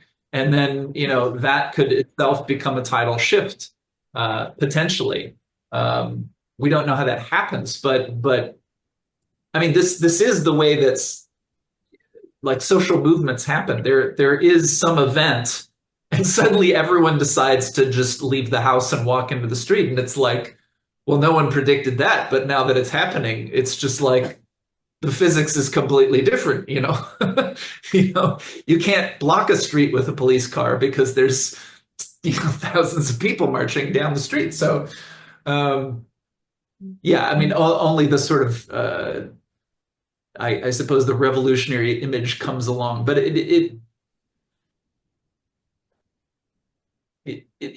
feels. I think what I can feel is like it feels like those are the stakes right now. Like even if I just stay in front of my Zoom screen and have Zoom calls like this one, it just feels like the currents that are moving out there. I could cling to my beliefs till the very end, but the one thing I don't believe is that it's gonna be the same tomorrow necessarily, even if I do, right? And you might even say that that's a certain opening, that like some people are freaking out. Some people think, okay, it's Messiah's going to arrive any day now. But I think there is a feeling of just there's a lot of potential in the air right now. And then likewise, you could see it from a neurotic, anxious point of view, or you could see it from, oh, how does this resonate with the part of me that, feels autonomous? Mhm. I was reminded of when you said there's a lot of potential in the air. Yeah, be really quick, Daniel. There's a lot of potential in the air. It reminded me of the thunderstorm that was happening out the back there, Seth, earlier. I really like lightning as a symbol. Mhm. It just Mhm. represents so much. And I think about kind of all the charged particles and all that, and then like, I don't know, authentic resonance as the thunderbolt. But yeah, mixed metaphors and all sorts coming to mind for me. Go, Daniel. No, I think, well, so there's a few things. On the idea of potential in AI, so again, what's very important again, because AI is, I think, the great causer, or it is a big causer. Like it forces a choice. What a causer means is that you must now decide something. Um, and if you don't believe in agency, then you won't decide something, meaning you just go down the track, which is, of course, a choice, right? So in history, basically, great events, there's always this language in philosophy that many, Bard, Bourdieu, different people talk about events versus processes. An event tends to be one of this great unleashing of anxiety because something that was fundamental turns out not to be fundamental, or something that was given is not given. When human beings face, the way we can put it this way, the example I use, because I think Philip Reef's triumph of the therapeutic is extremely important. When he talks about with societies, he talks about good constraints and releases. I prefer the language of givens and releases. But if you exist in a world, excuse me, where, again, it is given that Christianity is true, well, then you know your place, you know your community, you have a shared social background. Things are not fragmented; they're more coherent. But you're at risk of Hannah Arendt's banality of evil and ending up in Nazism or something, because it's just the evil that might emerge in that social flow is just what one does, right? You don't think about it, right? So you end up Eichmann in Jerusalem, as Hannah Arendt talks about, right? We're just making the trains go, right? It's just what one does, right?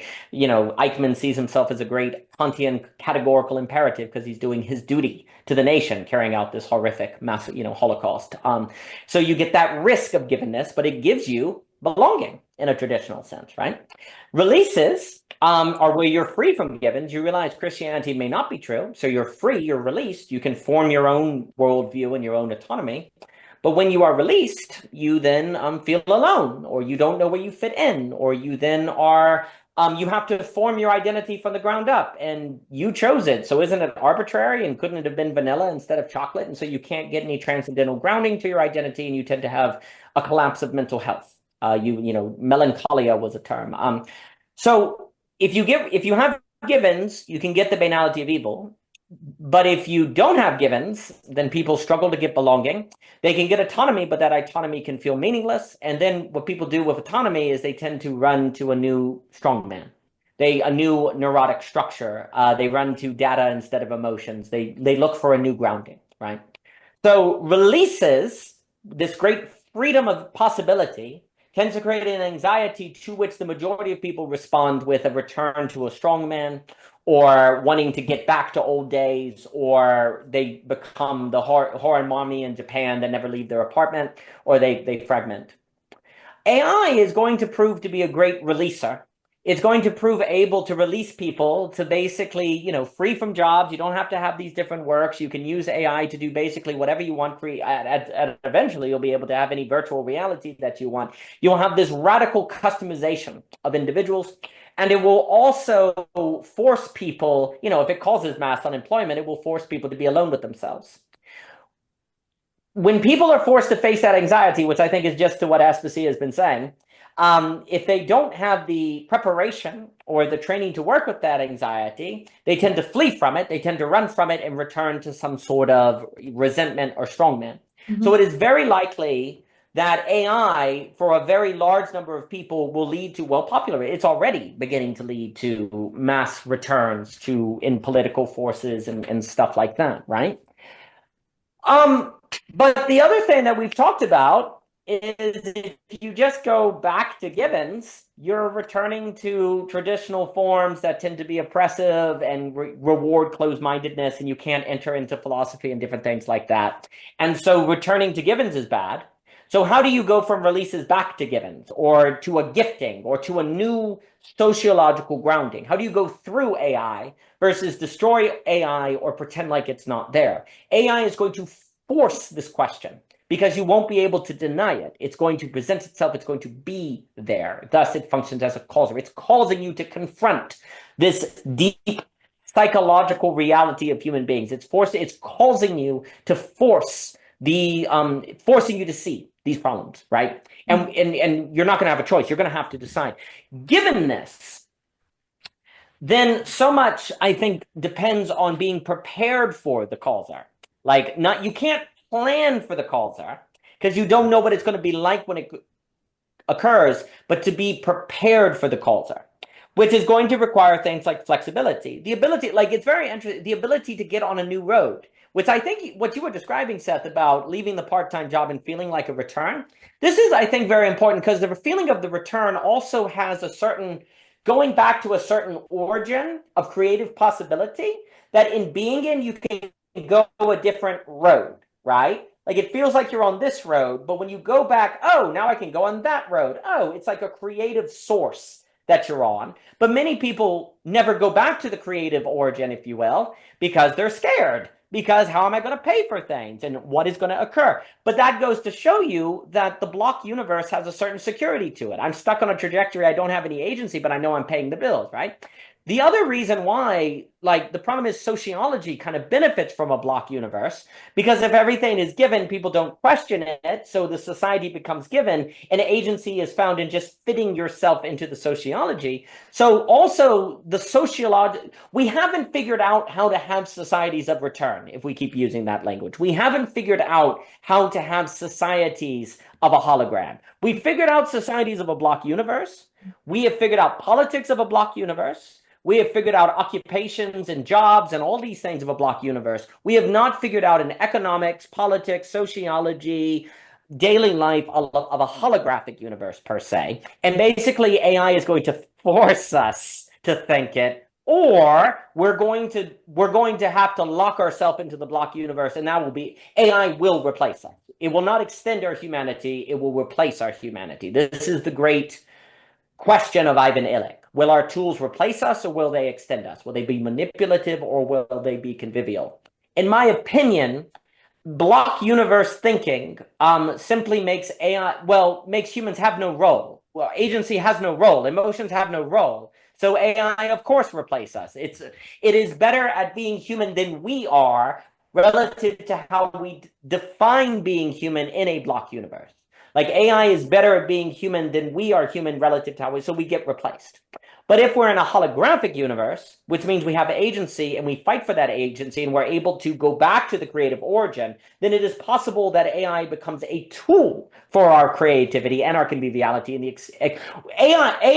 the goodness of AI requires the facing of anxiety and the going through anxiety. If we don't go through it, which the block universe basically says we don't need to go through because it's not real, then we end up replaced. It's going to force this question. And that's coming. And then for me, it's all about being prepared. Like, can you be prepared for these things? And I think like conversations like this, like, because what is, and then I'll pass it. Again, if in these conversations or in the ability of going back to the creative origin, you're trying to get realigned with that point from which the whole emerges. Like, we talked about finding that point in the conversation that attunes with the holographic. That's some sort of ability. That's some sort of skill, right? And being able to regularly habituate yourself to that is also preparing for if you get into a world where you really can't plan for the future because the technological rate of change is too great. What is happening every day is too fast, then your ability to find the point in whatever is thrown at you that brings out the whole will be an invaluable capacity. The ability to make a decision and stick with it via authentic resonance, and the ability to actually converse with other human beings and form relationships, these all become incredibly important skills that prepare you for the unexpected. Because what is a great survival list? I'm now thinking my beloved Jeff Esposito's musical podcast, In Strange Woods. It's amazing. Mike Sav, Brett Ryback, he's a friend of mine. Oh, I love Jeff Esposito. So anyway, like if you go into the woods, you don't know what you're going to face in the woods. The idea is you have the skills for whatever you might face, right? And you're going to survive, right? We are entering an age where basically you're going to have to be more like that than a planner, right? Yeah. You're going to have those capacities. And my argument here is that believing in a holographic universe strongly increases the probability that you actually get the motivation or thinking to develop the skills that would make you prepared for the unknown and the complexity that AI would present you with, where belief in a block universe significantly reduces the probability that you would develop the skills that would keep you from being replaced by AI. Because basically AI is, well, better at being human than humans are relative to the framework of a block universe. So of course we get replaced. But in a holographic universe, humans have a certain agency and fullness, including their bodies, emotions, imaginations, etc., so forth, that AI can at best partner with, but cannot replace. So again, there are real stakes in these cosmological differences that I think do have practical consequences relative to the likelihood a person is prepared for the AI causer that is coming quicker by the day. And I think that is also reflected in the therapy room and reflected in how people live their daily lives, and it will translate into their readiness for what is to come, I think. Yeah, and I'll be really, really brief, Seth. The attunement with the holographic, right? This authentic resonance. The training for that, I think part of that is the taking taking things like poetry seriously, taking mixed metaphor seriously, taking these, I guess this is kind of like the strange things, like taking these things seriously, the kind of the rigor of mystery, which is the other term I've used before. That is what all this boils down to. And that, potentially there is something about taking those things seriously that maybe bypasses the blockchain mentality that has been fed to us or placed on top, that that allows bypass is also a loaded word now, isn't it? But that allows us to sort of momentarily experience something from underneath that. That might be sort of a taste that makes us want to continue the work to do that, as opposed to bypass in the other way. Yes, it's like a momentary arising, a surprise. I guess that's surprise. Yeah. I'm just sort of feeling a little moment of beauty and awe, because lots of things are coming together from this conversation for me. So while I do that, Seth, please speak if you want to speak, because I'll just sit here for a minute. Well, I'm feeling pretty close to my end for the evening, but first of all, what you just said very much describes experience I've been having. Holographic, imagistic, emotional experiences throughout there was a moment when I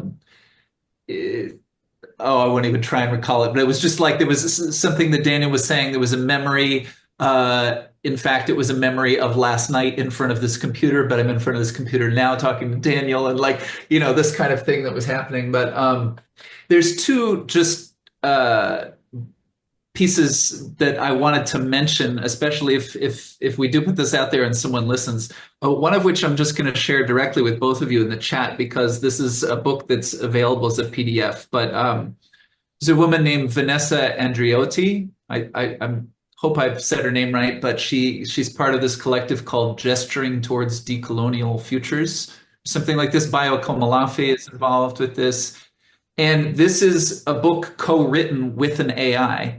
And she's describing exactly the choice that Daniel was talking. She says, you can go to the AI and say, solve my problem, or you can go to the AI and say, let's explore. And she's literally sort of proposing this is actually an opportunity in front of everyone right now. But what most of us are going to do is say, do my homework, which is a particular relation. But then what you were just saying, I also wanted to mention earlier, and I'm curious, Daniel, if you know this work, but Lyric Philosophy by Jan Zwicky. So, and I'm not, this isn't the area that I read a lot, but this was one of the pieces that Bonnie gave us, Bonita Roy, when she did some. Seth, is it Lyric? Is that what you mean? Lyric, lyric. Yeah, we just pronounce it very different. We say lyric. So I'm just, okay. So not like lyric, like as in, okay, so it's like Lyric. Got it. Yeah, got it. But it's essentially what you just said, that there's a certain logic to poetry or something like that. And what she essentially says is, here's rational logic and it works like this. And one thing points to the next thing. But then there's also a logic of resonance. Like if we bring things close to each other in particular configurations, they begin to vibrate, and some things vibrate more than others. And this is actually, she doesn't start waxing poetic about, look, you can measure it, and therefore that proves it. But she's saying, look, there is a logic to poetry in that it moves me or it doesn't move me, but that's palpable.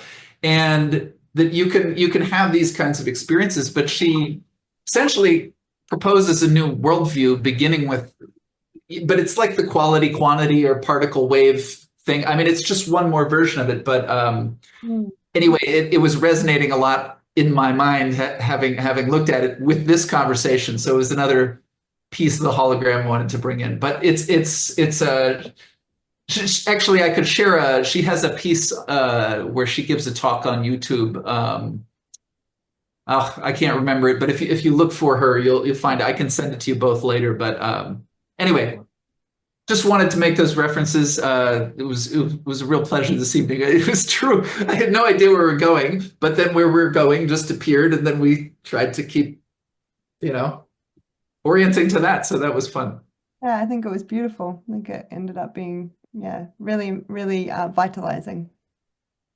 Well, it's a hologram, right? You know, at any point can change the whole on different things. So no, I've enjoyed it immensely, and I'll have to check those out. And yeah, well, I guess what I would say is resonance is real, and if and it's actual, and there's very good reason to believe that if the universe is holographic. Like literally we are led to feel like, oh, we're going to talk about resonance. That's whoa, that's weird, that's woo, that's mystery and poetry and all that different stuff. All of that kind of othering, that kind of discrimination, dare I say, follows from cosmology in the block universe. You're like, well, that has nothing to do with it. Yes, it's in your mind, it's subconscious, it's the air you breathe. The zeitgeist is one of dismissing these kind of things, and that dismissal seems scientifically backed and justified. We cannot help but have a view of reality that we must believe is justified and becomes the measure by which we determine is in or out of our consideration. And the society's measure by which to determine what is in or out is radically influenced by conceptions of a block universe and time being relative and subjectivity not being real and us not having freedom. Therefore, resonance, emotion, agency, all of these things are really out. We may talk about them. They're nice. They're cool in your free time, but get back to being serious soon, okay? You know, these things are not primary or essential. Well, again, if the universe is actually holographic, then we have a culture that is on the side, in the name of being on the side of actuality, it is actually on the side of illusion. In the name of being objective, it is actually fake. And in the name of getting to what humans really are, we've denied our identity as full human beings, and we've dismissed the things that actually we need to be actual in the name of being real. It is a terrible mistake. But if indeed the holographic, which again, common sense is on the side of the holographic. This point cannot be overstressed. Lived experience and common sense are a testament to a holographic universe. And in that sense, there's lots of empirical lived experience for these things. And you can say, oh, but that's anecdotal. Is it anecdotal? Is everyone has the experience? Is it really just anecdotal if it is the collective experience of human beings that people have until they're educated out of it or told that it's dumb or something? And is it really anecdotal if not believing in human agency leads to mental health problems, collapsing relationships, and translates into lower qualities of life? Can we really just say it's anecdotal if those are the outcomes? There would be really good reason to believe that there's something to it. And is not all science through some experience or some sort of stories of some scientists gathered by evidence that other people can see, right? And if we tell these stories and we say these things, and people, yes, can compare them with their own evidence and experiences and so on and so forth. And if indeed lived experience seems to be a testament to the possibility of gaining agency, and also to the experience that resonance makes things more real, all of this would give us really good reason to believe that the holographic is getting at something actual. And the more that we can align with it, the more we will be actual ourselves, and therefore able to extend our humanity with AI versus being replaced by it. And certainly every time I have a chance to speak with you, fine people, I gather for myself evidence that we live in a world where resonance is real and actual. So thank you for your time. One quick, super quick, Seth. Sorry, I know you want to go. I just want to say what keeps coming to mind for me at this point is just really understanding more deeply that you know the phrase you know, you must not make idols. Like like you were talking earlier about idolatry and like just it is you know, something like poetry, it's almost the opposite of an idol. Like idols concretize and crystallize and try to capture and flatten and all these things we've been talking about. Whereas the experience of something like a mixed metaphor is well, I don't know if it's the opposite of that, but it is definitely fundamentally different to that. Yes. Yeah, that's just really this is really opened that up for me. I understand that much more deeply now. So yeah. Well, not to interrupt, but I think Owen Barfield is correct when he says idolatry is thingness. is believing that things exist versus processes. Yeah. And relations and time and fullness, right? Like we exist in a world of idolatry because we believe in things that are the ground of their own being. You know, Broadfield makes this point where in theology, an idol is something that you believe creates itself without God. It is the ground of its own being. To believe in things is the thing. That bookcase is the ground of its own being. It's a thing in of itself, right? So we actually do, in believing in space over time, believe in one giant idol, following Oren Barfield, and idolatry that leads to mental health and anxiety and everything. There's a fixedness to particular process, belief and process too. That like you know, like for some people, I think they still attach a real fixedness to process. I don't know how else to put it. Yeah, process can be another word. Yeah. Just because you talk about process does not mean it's an actual process if you don't submit yourself to being changed by the process. Yes, even words, we can even talk about relations to avoid relationships. Yes. We can talk about dynamics and time to avoid being changed. So just because you talk about the words of truth does not mean one lives it. This gets into the theological insights into the heart, right? So that's absolutely true. Just because one talks about avoiding fixedness, they could be very fixed on avoiding fixedness, right? And not being changed by it. But that gets into the inevitable role of the person in one's own heart and communities to help one come to tune with that. But it's very true what you're saying. Let's talk about that next time. But that, I think it's a wonderful topic. That's how I'm going to shut myself up now. Delightful. Thank you so much for staying up so late into the night, both of you as well. I appreciate it. It's always a pleasure. Always.